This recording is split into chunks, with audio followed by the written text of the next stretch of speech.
60 crossed, time for 100 now. তারপরে দেখুন এই যে ডাউনশিফট করলাম, ছেড়ে দিলাম ক্লাচ, ডাউনশিফট ছেড়ে দিলাম ক্লাচ, ডাউনশিফট ছেড়ে দিলাম, 5 থেকে এখানে 2-এ চলে এসেছি।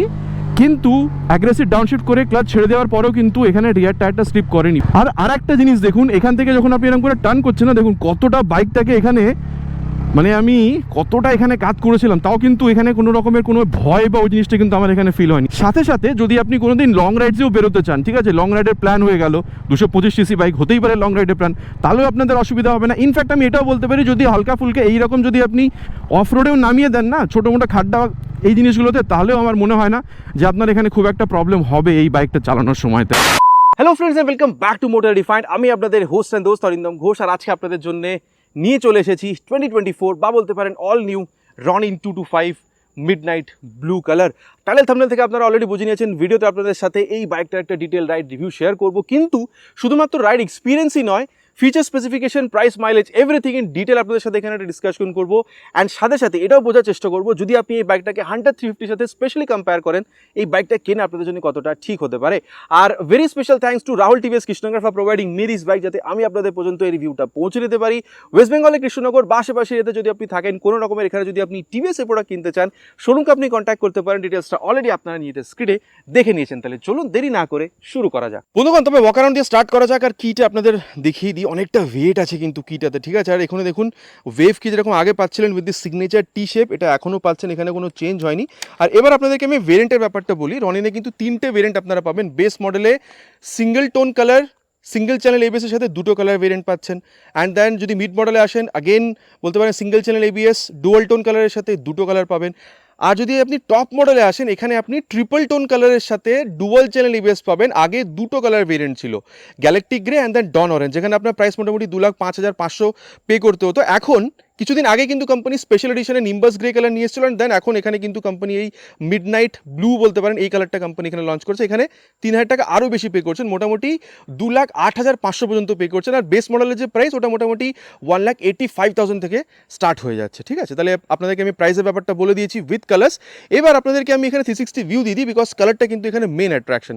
ফ্রন্টে যদি দেখেন টিভিএস এর লোগোর সাথে এখানে এই যে ট্রান্সপারেন্ট বলতে পারেন এই যে ভাইজারটা, এটা আপনারা পাচ্ছেন, এটা কিন্তু speciality of this special edition. আর তারপরে যদি এখানে দেখেন ওই আপনি গোল্ডেন কালারের যে USD fork and then blackish, এখানে বলতে পারেন এই যে মাডগার্ড, এটা আপনারা পাচ্ছেন। ট্যাঙ্কটা যদি দেখেন 3D লোগো পাচ্ছেন টিভিএস। আর এখানে দেখতে পাচ্ছেন দূর থেকে দেখলে কিন্তু অনেকটা ওই ব্ল্যাক টাইপের মনে হচ্ছে, ঠিক আছে, কিন্তু যদি ফ্রন্টে সামনে এসে যদি দেখেন এই ব্লু যে ব্যাপারটা, সেটা কিন্তু আপনারা এখানে বুঝতে পারবেন।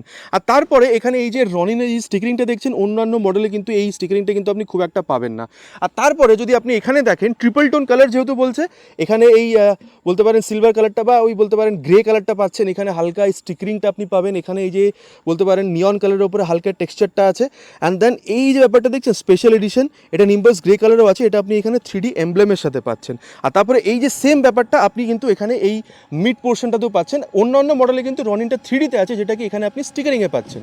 অন্যান্য মডেলে কিন্তু এখানে অনেকটা ভাগ আপনারা ওই সিলভার কালারে পাবেন, কিন্তু এখানে জাস্ট এই ভাগটুকুই কিন্তু আপনারা সিলভার কালারে পাচ্ছেন। আর তারপরে মোটামুটি বলতে পারেন জিনিসটাকে ব্ল্যাকেই রাখা হয়েছে। আর তারপরে যদি আপনি এখানে লেফট পোর্শনে আসেন, দেখুন রাইটের মতন যেরকম দেখলেন, লেফটেও কিন্তু মোটামুটি জিনিসটা আপনারা অনেকটাই কিন্তু এখানে সেম দেখতে পাচ্ছেন। এরপর আপনাদের এবার বলি এক এক করে যে জিনিস আমরা এখানে পাচ্ছি কী কী।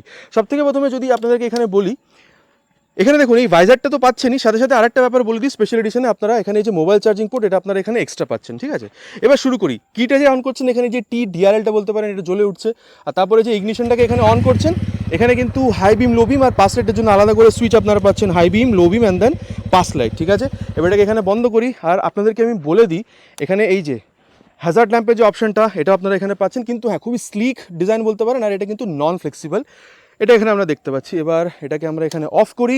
নিচের নাম্বার প্লেট লাগানোর জায়গা, দেন 41 mm এখানে ইউএসডি ফোক। ডেফিনেটলি চালানোর টাইম এটার পারফরমেন্স কীরকম ওটা আপনাদের সাথে ডিসকাস করবো। টায়ারটা যদি দেখেন মোটামুটি বলতে পারেন ডুয়াল পারপাস। আর অন রোডে তো চালাবেন, ছোটো মোটো যদি আপনি অফ রোডও করতে চান, আমার মনে হয় করতে পারবেন। 110/70 সেকশনের tyre with 17 inches of diamond cut alloy wheel, which definitely adds to its premiumness, ঠিক আছে, যথেষ্ট প্রিমিয়াম লাগে দেখতে। আর তারপরে ডুয়াল চ্যানেল এবিএস আছে, টপ মডেল অলরেডি আপনাদেরকে বলেছি। সো এই ফ্রন্টে আপনি এখানে যে ডিসটা দেখতে পাচ্ছেন, এখানে কিন্তু এটা 300 mm এর আছে। আর এখানে দেখুন ডিস্ক মানে ABS এর রিংটা পাচ্ছেন, আর নর্মাল ক্যালিপার আছে এখানে। অ্যান্ড দেন যদি দেখেন এখানে ইঞ্জিনের যে কাউলটা দেখুন, প্লাস্টিকের কোয়ালিটি কিন্তু খারাপ সেটা বলবো না, কিন্তু প্যাকেজিংটা আরেকটু এখানে বেটার হতে পারতো। অ্যান্ড দেন এই যে ব্যাপারটা দেখছেন, দেখতেই তাগড়া মনে হয়, ঠিক আছে, এখানে এই যে ক্র্যাশ গার্ডটাকে। এবার ইঞ্জিন যদি বলি, এখানে কিন্তু এমন কিছু চেঞ্জ হয়নি, ঠিক আছে। এখানে আপনারা 225.9 cc সিঙ্গেল সিলিন্ডার, বলতে পারেন 4 valve air oil cool filleted engine পাচ্ছেন। অয়েল কুলিংয়ের জন্য এখানে দেখুন হালকা ছোট্ট একটা সেটআপ আপনারা পাবেন। এখানে যদি পাওয়ার দেখেন 20.4 PS max over, 19.93 newton metre max torque পাচ্ছেন with slip and assist clutch.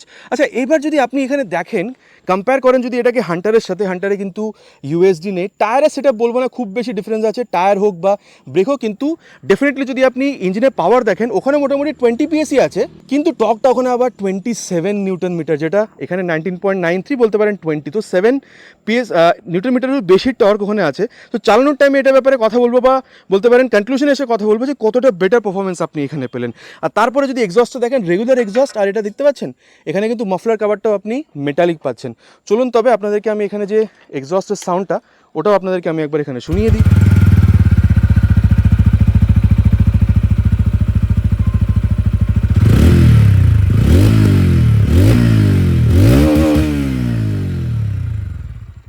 বন্ধুগণ, এবার আপনাদের কীরকম লাগলো আপনারা কিন্তু নিচে প্লিজ কমেন্ট করে জানাবেন। আমার কিন্তু যথেষ্ট ভালো লাগে। হ্যাঁ, ওই 250, 350, 400 সিসি হিসেবে দেখলে হবে না, 200 বা 250-এর মধ্যে ধরে দেখতে হবে যে এই সাউন্ডটা কেমন। এবার আপনাদের কীরকম লেগেছে আপনারা নিচে প্লিজ কমেন্ট করে জানাবেন। আর তারপরে এখানে যদি দেখেন, একটা এরকম স্লিক ডিজাইনে বলতে পারেন টেল ল্যাম্প আছে, ফ্রন্টের মতন, রিয়ারেও সেম বলতে পারেন নন ফ্লেক্সিবল এই যে এলইডি টার্ন ইন্ডিকেটার এটা আছে। নাম্বার প্লেট লাগানোর জায়গা, রিফ্লেক্টারগুলো দেখতে পাচ্ছেন 3টে সাইডেই পাবেন। আর নাম্বার প্লেটটাকে ইলুমিনেট করার জন্য ওপরে এখানে আপনি এই যে একটা এলইডিও দেখতে পাবেন। আর তারপরে যদি টায়ারটা দেখেন, সেম বলতে পারেন ডুয়াল পারপাস টায়ার, ফ্রন্টের মতনই আছে, 130/70 সেকশনের with 17 inches of diamond cut alloy wheel, 240 mm এখানে ব্রেক ডিস্ক পাচ্ছেন। আর সাথে কিন্তু এখানে অ্যাডজাস্টেবল মনোশক আছে। আমি এটা কথা বলি, টায়ার আর ব্রেক সেটআপটা হান্টারের থেকে খুব বেশি ডিফারেন্ট নয়, কিন্তু হান্টারে কিন্তু আবার ডুয়াল হাইড্রোলিক শক আছে। সো ওইটার থেকে এই যে মনোশক, এটা কতটা ডিফারেন্ট এটাও আমরা কনক্লুশনে এসে কথা বলবো। আর তারপরে যদি দেখেন এখানে এই যে সারি গার্ড, তো বলতে পারেন এই দিক থেকে কিন্তু চেনটা গার্ডেড, উল্টো দিক থেকে কিন্তু চেনটা গার্ডেড নয়, ঠিক আছে। তো এই একটা ব্যাপার আছে। মেন স্ট্যান্ড আছে, side stand cut off sensor with 5 speed gear box. Definitely আমরা এটাকে কিন্তু আগে টেস্ট করব। আচ্ছা হ্যাঁ, আরেকটা কথা আমি বলতে ভুলে গেছি, এখানে কিন্তু স্লিপ অ্যান্ড অ্যাসিস্ট ক্লাচও আছে, ওটাকে কিন্তু আমরা আগে টেস্ট করে দেখবো এর ইঞ্জিনের অ্যাক্সেলারেশনের সাথে, ঠিক আছে। আচ্ছা, এবার সিটটা যদি দেখেন, কুশনিংয়ের ব্যাপারটা কি আগে কথা বলবো, কিন্তু হ্যাঁ সিঙ্গেল সিট আছে। আর আপনি যদি দেখেন এখানে কিন্তু রাইডারের জন্য যতটা সিট আছে, পিলিয়নের সিটটা কিন্তু এইটুকু না, হ্যাঁ পিলিয়নের সিটটা কিন্তু এখান থেকে এই পর্যন্ত। সো যদি মোটামুটি 60-70 কিলোমিটারে দুজনও 60-70 কিলোগ্রামের, ঠিক আছে, কিলোমিটার না, বলতে পারেন 60 to 70 কেজি যদি দুটো পার্সন এখানে বসে, আমার মনে হয় না খুব একটা অসুবিধা হবে। আর আপনার হাইট যদি মোটামুটি এখানে হয়ে থাকে 5'4" পর্যন্ত, বাইকটাকে ইউজ করতে আমার মনে হয় না অসুবিধা হবে, কেন কি 795 mm সিট হাইট আপনারা এখানে পাচ্ছেন। কুশনিংয়ের ব্যাপারটা আগে চালানোর টাইমে বলবো। ট্যাঙ্ক যদি দেখেন, ফুললি মেটালিক ট্যাঙ্ক, মোটামুটি 14 লিটারের ট্যাঙ্ক আপনারা পাচ্ছেন with this special addition emblem on it. And E20 stickering আছে। সো বলতে পারেন ফ্লেক্সিবল দিয়েও কিন্তু আপনি এখানে ইঞ্জিনটাকে আরামসে রান করাতে পারবেন। মাইলেজ মোটামুটি 35 থেকে 40 আপনি এখানে এক্সপেক্ট করতে পারেন। অ্যান্ড দেন এখানে যদি গ্রাউন্ড ক্লিয়ারেন্স দেখেন, ওটাও কিন্তু যথেষ্ট ভালো, 181। সো হালকা ফুলকা অফরোডেও আমার মনে হয় না খুব একটা চাপ হবে এই বাইকটা নিয়ে। আর ওয়েট যদি দেখেন, এটাও অনেকটা কম, জাস্ট 160। এবার হ্যাঁ, কতটা এখানে স্টেবিলিটি দিচ্ছে আগে চালানোর টাইমে কথা বলবো। অলরেডি আপনাদেরকে বলেছি এখানে কিন্তু মোবাইল চার্জিং পোর্ট আমরা পাচ্ছি। আর তারপরে পাস লাইটের সুইচ, হাই বিম, লো বিম, এটা কিন্তু বলতে পারেন Bluetooth enable metre console, toggle করার জন্য এখানে আই বাটনটা আছে, টার্ন সিগন্যাল, হর্ন খুব বেশি লাউড বলবো না, ঠিকঠাক। অ্যান্ড দেন এখানে এই যে ইঞ্জিন কিল সুইচ আছে, দুটো মোড আছে, আরবান আর রেন, এটাকে চেঞ্জ করার জন্য মোড বাটন এখানে আছে। আর এটা হচ্ছে আপনার হ্যাজার্ড ল্যাম্প অন অফ করার জন্য সুইচ, আর নিচে হচ্ছে ইঞ্জিন অন করার সুইচ। এক্সস্ট সাউন্ডটা আপনাদেরকে অলরেডি শুনিয়েছি। এবার মিটার কনসোলটাকে একবার অন করার আগে এটা কি মধ্যেখানে হলে ভালো হতো নাকি অফসেটে আছে, এটাই আপনাদের ভালো লাগছে, এটা আপনারা জানাবেন। কিন্তু হ্যাঁ, এই যে ব্যাপারটা দেখছেন, এটা কিন্তু রক সলিড, নড়ে না কিন্তু, হান্টারে কিন্তু এটা হালকা নড়ে। এবার আপনাদের কি বক্তব্য, কোন দিকে হলে ভালো হতো, মধ্যেখানে, রাইটে না লেফটে, এটা ঠিক আছে আপনারা নিচে কমেন্ট করে জানাবেন। এখানে পুরোটা সোয়াইপ নিলেও দেখতে পেয়েছেন, এখানে ট্যাকোমিটার, আরপিএম মিটার বলতে পারেন সেটা আছে, টাইম দেখতে পাচ্ছেন, স্পিডোমিটার আছে, gear position sensor. And then এখানে দুটো মোড কি সেটা আপনাদের দেখাচ্ছে, ওডোমিটার দেখাচ্ছে, আর এখানে ফিউল গেজ সেন্সারটা আপনারা দেখাচ্ছে। মোড বাটনটা যদি এখানে ইউজ করেন তাহলে trip A, trip B, distance to empty, এই জিনিসগুলো দেখাবে। আর যদি আপনি এখানে স্মার্ট কানেক্ট অ্যাপটাকে মোবাইলে ডাউনলোড ইনস্টল করে থ্রু ব্লুটুথ দিয়ে যদি এই কনসোলটার সাথে কানেক্ট করেন, তাহলে turn button navigation, call, SMS alert, আরও অন্যান্য অনেক কানেক্ট ফিচার আপনি এখানে ইউজ একদম করতে পারবেন। আর তারপরে এই যে মিররটা কত ভালো রিয়ার ভিউ দিচ্ছে, চালানোর টাইমে আগে এটার ব্যাপারে আপনাদের সাথে কিন্তু কথা বলবো। চলুন তাহলে টাইম ওয়েস্ট না করে রাইডে যাওয়া যাক। বন্ধুগণ, তবে এখানে রাইড রিভিউটা স্টার্ট করা যাক of this new Ronin 225 special edition. দেখুন, সব থেকে প্রথমে সিটের ব্যাপারটা বলি। অ্যারাউন্ড 795 mm সিট হাইট আপনারা পাচ্ছেন। যখন বসছেন seat is not too soft, not too hard, ঠিক আছে, মোটামুটি কমফোর্টেবল সিট আপনি বলতে পারেন। পাটা অনেকটা সোজা, মানে অনেকটা সামনে আপনি রাখছেন। দেখুন, অনেকটা আপরাইট বসছেন, হ্যান্ডেল বারটাও যথেষ্ট চড়া। তো এই লং রাইডের জন্য যে একটা preferable rider position, comfortable seat, ওইটা কিন্তু আপনারা এখানে পাচ্ছেন। ইনফ্যাক্ট যদি আপনি রাইডার হিসেবেও, মানে যদি পিলিয়ন হিসেবেও যদি বসেন না, তাহলেও কিন্তু স্পেসের অসুবিধা হবে না। মানে আমি বলতে পারি যদি দুটোই হেলদি পার্সন বসছে তাহলে আমি খুব একটা বলতে পারবো না, কিন্তু যদি মোটামুটি 60-70 পর্যন্ত আপনার ওয়েট হয়ে থাকে, দুটো পার্সন আমার মনে হয় আরামসে বসতে পারবে। ঠিক আছে, চলুন এবার তাহলে স্টার্ট করা যাক টাইম ওয়েস্ট না করে। ফার্স্ট গিয়ার, আর এই যে সেকেন্ড গিয়ার, থার্ড গিয়ার। দেখুন, আমার মনে হয় ইনিশিয়াল থ্রটল রেসপন্স যেটা আপনি পাচ্ছেন না, যদি এখানে ওই 20.4 PS এর পাওয়ার, 19.93 নিউটন টর্ক, এইগুলো যদি আপনি মানে মাথায় রেখে যদি এই জিনিসটাকে টেস্ট করার চেষ্টা করেন, আমার মনে হয় মানে আপনি এখানে ইনিশিয়াল যে রেসপন্সটা পাচ্ছেন ইঞ্জিন থেকে, এই যে থ্রটল রেসপন্সটা বলছি, ওটা কিন্তু যথেষ্ট ভালো আপনি পাচ্ছেন। আর তারপরে দেখুন, এর অ্যাক্সেলারেশনের ব্যাপারটা কথা বলবো, কিন্তু তার আগে বলে দিই, এর যে মানে আপনি এখানে ক্লাচটা দেখছেন, এটা কিন্তু স্লিপ অ্যান্ড অ্যাসিস্ট ক্লাচ, ওই জন্যে কিন্তু এখানে ক্লাচটা যথেষ্ট সফট। আর হ্যাঁ, ক্লাচ হোক বা ব্রেক, এটা কিন্তু অ্যাডজাস্টেবল, এটাকে আপনাকে আগেই আমি বলেছি ওয়াক অ্যারাউন্ডের টাইমে। আর এবার দেখুন, আপনি মানে আপশিফট করছেন বা গিয়ার ডাউনশিফট করছেন, দুটোই কিন্তু মাখনের মতন হচ্ছে একদমই। ঠিক আছে, এখানে কিন্তু কোনো রকমের কোনো ওই আটকাচ্ছে বা অনেক বেশি এফোর্ট দিতে হচ্ছে, এরকম কোনো ব্যাপার নয়। চলুন তাহলে এবার যখন ইঞ্জিনের ব্যাপারে কথা হচ্ছে, তাহলে এর অ্যাক্সেলারেশনটা টেস্ট করি, তারপরে পারফরমেন্সের ব্যাপারটা আগে কথা বলছি। Will start with 3 horns.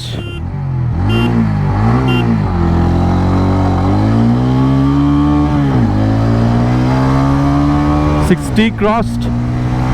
Time for 100 now. 100 also easily crossed. দেখুন বন্ধুগণ, আমি এটা ক্লিয়ার বলতে পারি যে ভাইব্রেশন যদি দেখেন 85-90 পরে কিন্তু হালকা বোঝা যাচ্ছে। বাট হ্যাঁ, যদি আপনি হাইওয়েতে কমফোর্টেবল ক্রুজিং স্পিড দেখেন, আমার মনে হয় 100 থেকে 110-এর মধ্যে থাকবে যদি আপনি এটাকে 5th গিয়ারে দিয়ে চালান। 4th গিয়ারে দিয়ে চালালে কিন্তু হাইওয়েতে টানলে 90 পরে কিন্তু খুব বেশি স্মুথনেস বোঝা যাবে না, সেটার জন্য 5th গিয়ারে নিয়ে আসতে হবে। And then stability no problem at all. আর তারপর এখানে কিন্তু আবার স্লিপার ক্লাচ আছে, চলুন তাহলে ওটাকেও টেস্ট করে দেখাই। প্রথমে এটাকে মোটামুটি 60-70 পর্যন্ত নিয়ে যায়। ঠিক আছে, তারপরে দেখুন এই যে ডাউনশিফট করলাম, ছেড়ে দিলাম ক্লাচ, ডাউনশিফট ছেড়ে দিলাম ক্লাচ, ডাউনশিফট ছেড়ে দিলাম। 5 থেকে এখানে 2-এ চলে এসেছি, কিন্তু অ্যাগ্রেসিভ ডাউনশিফট করে ক্লাচ ছেড়ে দেওয়ার পরেও কিন্তু এখানে রিয়ার টায়ারটা স্লিপ করেনি। বলতে পারেন স্লিপ অ্যান্ড অ্যাসিস্ট ক্লাচ দারুণ কাজ করছে, মাখনের মতো, এখানে কিন্তু কোনো প্রবলেম নেই। আচ্ছা, তারপরে এখানে আরেকটাও জিনিস আমরা পাবো, সেটা হচ্ছে GTT, glide through traffic technology. এবার দেখুন, ধরুন আপনি ট্রাফিকে আছেন, খুব বেশি আপনাকে ক্লাচ থ্রটল গিয়ার ইউজ করতে হচ্ছে, তখন কী হবে, মাইলেজটা পড়ে যাবে। তো সেই জন্যেই ওটার থেকে বাঁচার জন্য জিটিটি আছে। এবার দেখুন, আমি এখানে সেকেন্ড গিয়ারে আছি, ক্লাচ আর থ্রটল দুটো আমি এখানে কিন্তু রিলিজ করে দিয়েছি, তাও দেখুন হালকা হালকা কিন্তু এটা স্পিড নিচ্ছে। ঠিক আছে, এই যে 10, 11, 12, ঠিক আছে, এই স্পিডটা নিচ্ছে। এবার ধরুন আমি একটু স্পিডটা বাড়াতে চাইছি, আমি ধরুন 4th গিয়ারে আছি, আমি আবার দেখুন ক্লাচ অ্যান্ড গিয়ার এটাকে ছেড়ে দিয়েছি। ঠিক আছে, এটা কিন্তু দেখুন এবার 20-এর একটা স্পিডে এটা এগোচ্ছে। তো এই জিনিসটা না, যখন আপনি ধরুন মানে হেভি ট্রাফিকে আছেন, তখন আপনাকে হেল্প করে যে কোনো একটা গিয়ারে, যেটা সুইটেবল গিয়ার আপনার মনে হয়, ওই গিয়ারে দিয়ে ছেড়ে দিন, গাড়ি আপনি আপ এগোবে, যাতে ক্লাচ থ্রটল গিয়ার বারবার ইউজ করার জন্য যে মাইলেজ পড়ে যাচ্ছে সেটা যেন না হয়, আর মাইলেজটাকে যেন মেনটেন করা যায়। ঠিক আছে বন্ধুগণ, দেখে নিয়েছেন অ্যাক্সেলারেশনটা। দেখুন, আমার মনে হয় মোটামুটি আপনি এখানে 35 থেকে 40-এর মধ্যে মাইলেজ এক্সপেক্ট করতে পারেন, যদি আপনি 60, 70, 75-এর স্পিডে চালিয়ে থাকেন, অ্যাটলিস্ট 5th গিয়ারে যদি। ঠিক আছে, এবার অনেকটা রাইডার বলতে পারেন যে কী করে চালাচ্ছে বা রাইডিং কন্ডিশনসের উপরেও ডিপেন্ড করে। মোটামুটি আপনি একটা এক্সপেক্টেড ধরতে পারেন, মানে 35 থেকে 40-এর মধ্যে। অ্যান্ড মাইলেজের কথা বলছিলাম। এবার চলুন এর যে ব্রেকটা, ওটাকেও টেস্ট করে দেখা যাক। সবথেকে প্রথমে ফ্রন্ট ব্রেকটাকেই টেস্ট করবো at the speed of 60 to 65। 66-এ ব্রেক করেছি, পেছনে কেউ নেই, ঠিক আছে, দেখেই ব্রেকটা করেছি। দেখুন, আমার মনে হয় ফ্রন্টের এখানে যে আপনি ডিস্টার্ব পাচ্ছেন, ওটা থেকে কিন্তু রেসপন্সটা এখানে কিন্তু তাগড়া রেসপন্স আছে। আর হ্যাঁ, এবিএস-এর ইন্ট্রুশন কিন্তু আমি এখানে বুঝতে পারিনি। ফ্রন্ট ব্রেকের যে বাইট ফিডব্যাক, যেটা যথেষ্ট ভালো। আর চলুন এবার যে রিয়ার ব্রেকটা আছে, ওটাকেও টেস্ট করে দেখা যাক। মোটামুটি 61-এ এই যে রিয়ার ব্রেকটাকে ইউজ করেছি। আর দেখুন, অ্যাগেন আমার মনে হয় এটা ওই বলতে পারেন প্রোগ্রেসিভ নেচার, যেরকম মোটামুটি প্রতিটা ভিডিওতেই আমি বলে থাকি। আর হ্যাঁ, দুটো ব্রেকে কিন্তু আমি খুব একটা ওই এবিএস বুঝতে পারিনি। তার মানে এটা কিন্তু নয় যে এবিএস খারাপ বা ব্রেক খারাপ, হয়তো এখানে পেস লাগছে না, সেজন্য হয়তো এবিএসটা এখানে ইনক্লুড করেনি। আর একটা জিনিস দেখুন, এখান থেকে যখন আপনি এরকম করে টার্ন করছেন না, দেখুন কতটা বাইকটাকে এখানে, মানে আমি কতটা এখানে কাজ করেছিলাম, তাও কিন্তু এখানে কোনো রকমের কোনো ভয় বা ওই জিনিসটা কিন্তু আমার এখানে ফিল হয়নি। আর এটা কী জন্য জানেন তো, দেখুন সাসপেনশন ওভারঅল তো বটেই, কিন্তু সবথেকে বেশি এর ব্যাপারটা হচ্ছে এই যে সামনে যেটা ইউএসডি পাচ্ছেন 41mm এর যে ইউএসডি আছে, তার জন্য কিন্তু এখানে এই যে কর্নারিংয়ের টাইমে কনফিডেন্স, এটা কিন্তু আপনি এখানে খুব সুন্দরভাবে দেখতে পাচ্ছেন, ঠিক আছে। তো এইটা একটা ব্যাপার আছে, কর্নারিংও এখানে যথেষ্ট ভালো। আর এরপরে যদি আপনি এখানে সাসপেনশনের ব্যাপারটায় কথা বলেন, তাহলে আমি এখানে বলবো যখন আপনি এরকম করছেন না, তখন কিন্তু ফ্রন্ট সাসপেনশনের ওই ইউএসডির জন্য যে স্টিফনেসটা, ওটা কিন্তু আপনি এখানে বুঝতে পারছেন। আর তারপরে আমি এটা বলবো যে ফ্রন্টেরটা আপনি স্টিফ ধরতে পারেন, কিন্তু রিয়ারের সাসপেনশনটা যদি দেখেন না, তাহলে কিন্তু আবার একটু ওই মিড সাইডে, না খুব সফট না খুব হার্ড। এবার দেখুন এখনই কর্নারিং করে দেখালাম, ছোটো মোটো যদি আপনি পটহোলসে যান, ওই খাড্ডাগুলোর ব্যাপারে বলছি যেগুলো ইন্ডিয়ান রোডে মানে মাঝামাঝি আমরা দেখতেই পেয়ে যাই। আর তারপরে হাই স্পিডও আপনাদের বলেছি যে খুব একটা কিন্তু আমি এখানে স্টেবিলিটি কোনো রকমের প্রবলেম বুঝতে পারিনি। সো এই যে ব্যাপারটা, হাই স্পিড হোক, কর্নারিং হোক বা পটহোলস হোক, এইরকম প্রতিটা সিচুয়েশনে যেন বাইক আপনার হেল্প করে, সেজন্য আমার মনে হয় ফ্রন্টে স্টিফ আর রিয়ার যে মনোশকটা আছে ওটাকে হালকা ওই মিড সাইডে, এই যে সেটআপটা আমার মনে হয় এখানে করা হয়েছে। এবার দেখুন আমার এক্সপিরিয়েন্সটা আপনাদের বললাম, আপনারাও যদি চালিয়ে থাকেন বাইকটা, আপনাদের কীরকম এক্সপিরিয়েন্স সেটা আপনারাও নিচে কমেন্ট বক্সে শেয়ার করবেন। আর তারপরে ওভারঅল ফিলটা যদি দেখেন, এরকম যখন করছেন বাইকের ওয়েট কিন্তু প্রায় 160, কিন্তু ওয়েট কিন্তু ফিল হয় না। আর বাইকটা যখন আপনি এরকম করছেন না, কন্ট্রোল লুজ করছে না, কিন্তু এটা হচ্ছে সবথেকে বড় ব্যাপার। আর তারপরে দেখুন যথেষ্ট মানে কমফোর্টেবল রাইডার পজিশন আপনি পাচ্ছেন, রিয়ার ভিউ মিরারটাও যথেষ্ট ভালো রিয়ার ভিউ দিচ্ছে। দেখুন পা কতটা সামনে আছে, আপনি পিলিয়ন হিসাবে দেখলে আপনার পিলিয়ন কমফর্টটাও আপনি যথেষ্ট ভালো পাচ্ছেন। Speedo, odo, tacho, gear position sensor, Bluetooth connectivity, turn button navigation, call SMS alert, আর এই স্পেশাল এডিশনে তো আপনি এখানে মোবাইল চার্জিং পোর্টটাও এক্সট্রা পেয়ে যাচ্ছেন। মোটামুটি বলতে পারেন একটা যথেষ্ট ভালো একটা বাইক, যেটা আপনি যদি প্রয়োজন বোধ করেন তাহলে আপনি সিটি রাইডেও ইউজ করতে পারেন, নর্মাল ডে টু ডে রাইডের জন্য, ঠিক আছে। হ্যাঁ, যদি মাইলেজটা কনসার্ন না থাকে, 35 পর্যন্ত যদি মাইলেজ আপনার এক্সপেক্টেড থাকে, এই বাইকটা যথেষ্ট ভালো। সাথে সাথে যদি আপনি কোনো দিন লং রাইডসেও বেরোতে চান, ঠিক আছে, লং রাইডের প্ল্যান হয়ে গেল, 225cc বাইক হতেই পারে লং রাইডের প্ল্যান, তাহলেও আপনাদের অসুবিধা হবে না। ইনফ্যাক্ট আমি এটাও বলতে পারি, যদি হালকা ফুলকা এইরকম যদি আপনি অফ রোডেও নামিয়ে দেন না, ছোটো মোটো খাড্ডা এই জিনিসগুলোতে, তাহলেও আমার মনে হয় না যে আপনার এখানে খুব একটা প্রবলেম হবে এই বাইকটা চালানোর সময়তে, ঠিক আছে। দেখুন আমার মনে হয় সিটি রাইডসের জন্য যথেষ্ট ভালো, ওকেশনাল লং রাইডস বা যদি হালকা ফালকা এরকম গাড্ডাতেও নামান, আপনি আরামসে বাইকটাকে ইউজ করতে পারেন, কোনো প্রবলেম হবে না। মোটামুটি এই বাইকটার ব্যাপারে কথা বলা হয়ে গেছে, কি আছে না আছে, ঠিক আছে, আমার এক্সপিরিয়েন্স শেয়ার করছি আপনাদের সাথে। চলুন এবার কনক্লুশনে যাই, এটাকে কম্পিটিশনের সাথেও কম্পেয়ার করে দেখি, দেন একটা ডিসিশন ড্র করি যে এই বাইকটা কেনা যদি আপনি কম্পিটিশনের সাথে কম্পেয়ার করেন তাহলে কতটা ঠিক হতে পারে। আর বন্ধুগণ, এবার কনক্লুশনের ব্যাপারে একটা কথা বলা যাক, এই বাইকটা কেনা কতটা ঠিক হতে পারে। দেখুন টাফেস্ট কম্পিটিটর হচ্ছে হান্টার 350। দেখুন প্রাইসটা ডিসাইডিং ফ্যাক্টর হবে না, বিকজ হান্টার 2,05,6 মধ্যে পাচ্ছেন, এটা মোটামুটি 2,05,000 থেকে স্টার্ট হয়ে যাচ্ছে, ঠিক আছে। So price will not be deciding factor. আরও অন্য অনেক জিনিস আছে, যেরকম ধরুন রয়্যাল এনফিল্ডের ব্যাপারটা যখন দেখি, রয়্যাল এনফিল্ড না ওই একটা ব্র্যান্ডের একটা আলাদা ব্যাপার আছে, মানে আমাদের মধ্যে এমন অনেক আছে যারা চাই ভাই রয়্যাল এনফিল্ড কিনবো, আর যখন আমরা দেখি রয়্যাল এনফিল্ড জাস্ট 2,05,000-এ পেয়ে যাচ্ছি, তখন ওইটা একটা ডিসাইডিং ফ্যাক্টর হয়ে যায়। বাট দেখুন royal Enfield as a brand, ওটা একটা ভ্যালু কিন্তু যথেষ্ট ভালো, মানে যখন রিসেল দেখেন তখনও আপনি ভালো পাচ্ছেন, ঠিক আছে। যদি আপনি হান্টার 350-তে দেখেন, ওই যে লাউড একটা সাউন্ড ওটা আছে, ডেফিনেটলি রয়্যাল এনফিল্ডের যে লুকটা ওটা তো আপনার এখানে পাচ্ছেন, ওই ক্লাসিক যে ব্যাপারটা ওটা অনেকটা আপনি ওখানে পাচ্ছেন।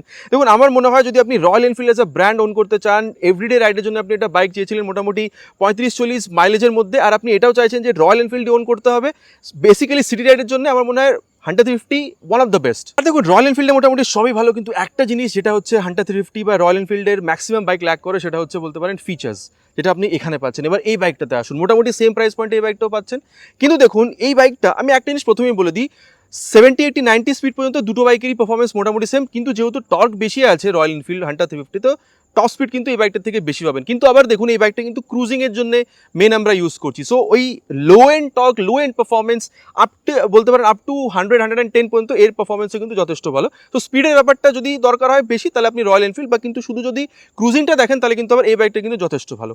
এবার এখানে দেখুন আপনি এলইডি পাচ্ছেন, ফিচারগুলো দেখুন, এখানে ইউএসডির সাথে আপনি মনোশক পাচ্ছেন, সো ওই কর্নারিং বা হ্যান্ডলিং ব্যাপারটা কিন্তু একটু হলেও আপনি এখানে বেটার পাবেন। স্লিপ অ্যান্ড অ্যাসিস্ট ক্লাচ আছে, সো বলতে পারেন যে হাই স্পিডে গেলে কিন্তু আপনার স্টেবিলিটিটা আপনি এখানে বেটার পাবেন, বা সেফটিটা আপনি বেটার পাচ্ছেন। দেন ব্লুটুথ আছে, turn button navigation, call SMS alert, এগুলো আপনি এখানে ইনবিল্ট পাচ্ছেন, যেটা আপনাকে হান্টারে আলাদা করে 5,000 টাকা দিয়ে কিনে লাগাতে হবে, ঠিক আছে।